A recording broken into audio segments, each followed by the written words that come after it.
Millionaires and billionaires donate hundreds and millions of dollars to universities, hospitals, and registered charity every year. There are typically two reasons why they donate this large sum of money. Number one, to create a legacy for them or their family. And number two, to get tax credit from the government. In this video, I'm going to explain how the charitable donation tax credit works in Canada, and I'll go through two examples and show you the numbers so that you get an understanding how you can save some money on tax payment. Hi, my name is Ahmed Mahiyan, and this channel is all about personal finance. There are two tax credits that you receive whenever you are donating any money to a registered charity. The first tax credit is from the federal government, and that's called federal tax credit. And then the second one is from the province that you are living in. So if you are living in Ontario, you get a tax credit from the Ontario government. If you are living in Alberta, you're getting a tax credit from the Albertan government. So as you can see from the chart, the first $200 contribution that you are making,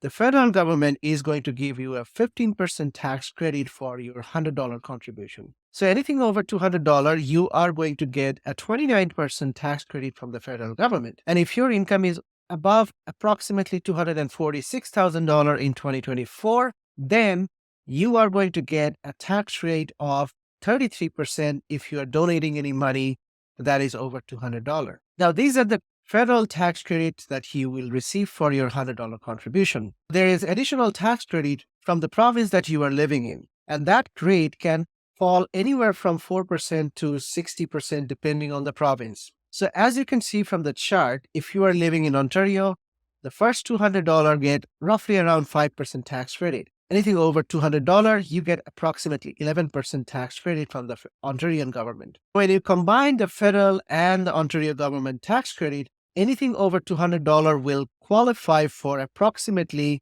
40% tax credit. And if your income is really high, like over $250,000, then the tax rate can go as high as 44% in Ontario. What exactly is a tax credit? So a tax credit is basically a credit that the government gives that you can use to offset your tax liability. So imagine that you are making $100,000 and your tax amount that you have to pay to the government is $20,000. Now, if you have a $5,000 tax credit, you can apply that $5,000 against your $20,000 tax payment, and you only have to pay 15% net tax to the government.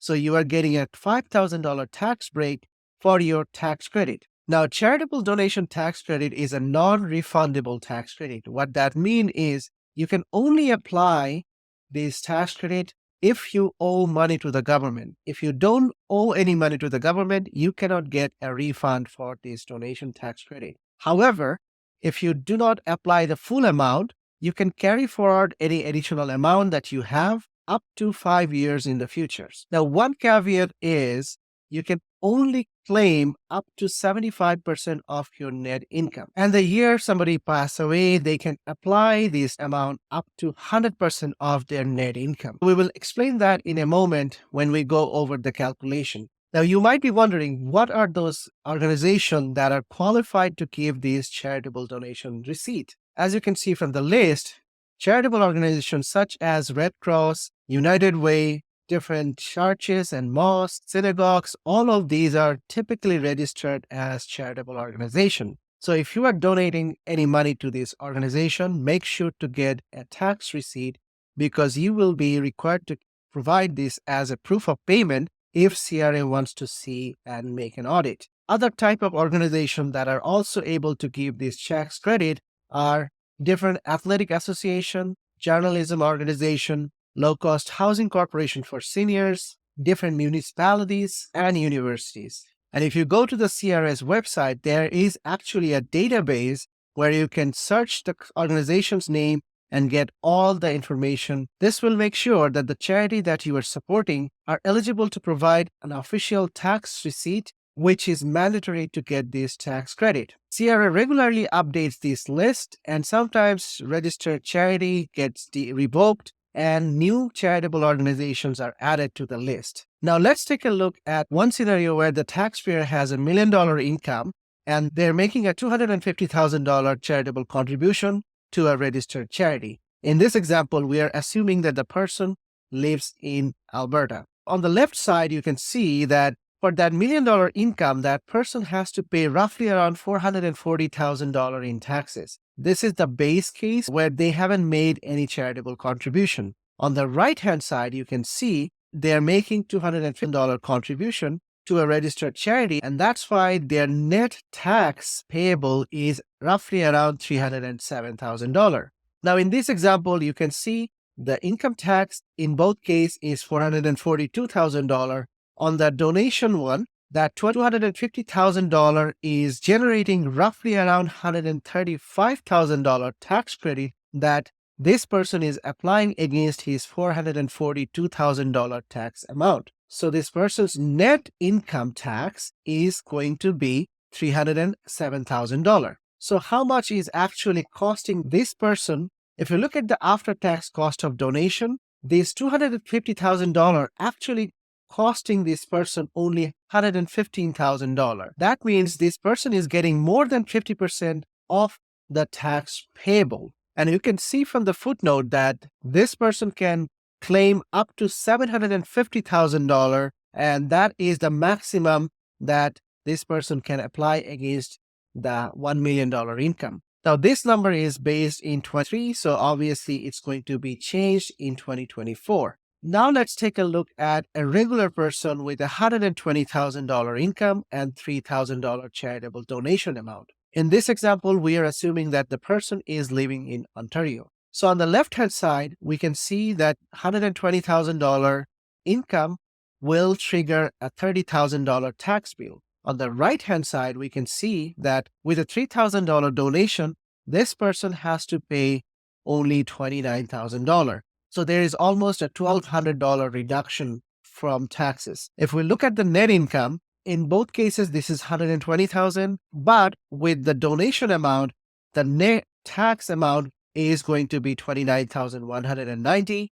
And because with the donation amount, there is a $1,164 tax credit that this person will receive, which can be applied against that $30,054 tax amount. So how much this $3,000 costing that person? Only $1,836. And as you can see from the footnote again, this person can contribute up to $90,000 in charitable donation because that's 75% of $120,000. So charitable tax credit is not only available to the wealthy people, it's available to regular folks like you and I. But average Canadians are not familiar with this tax credit because they don't have financial advisor that can help them out with this kind of planning. If you are supporting any charitable organization, I have few tips for you. Number one is always try to pay with credit card or checks so that you can keep a trail of that payment. Number two, make sure that you keep official tax receipt from this charitable organization. If CRA ever wants to make an audit or wants to see a proof that you made a payment, you have proper documentation. Number three, if you have a spouse and you are both donating to different charity, combine them together, because if you combine, then you get a better tax credit rate, which gives you a little bit of more money in terms of tax credit. Number four, if you have to pay a lot of money when you pass away, because that year you have to pay a lot of tax, then talk to your financial planner. You might be able to save a lot of money by donating your securities or assets to registered charity, which you can apply against your tax bill payment. And lastly, make sure that all of your donations are made to registered charity so that you can optimize these tax credits. If you like this video so far, make sure to hit the subscribe button so that you don't miss any future videos. And if you have any question, please make a comment so that we can make future videos on that topic. Thank you again for watching this video.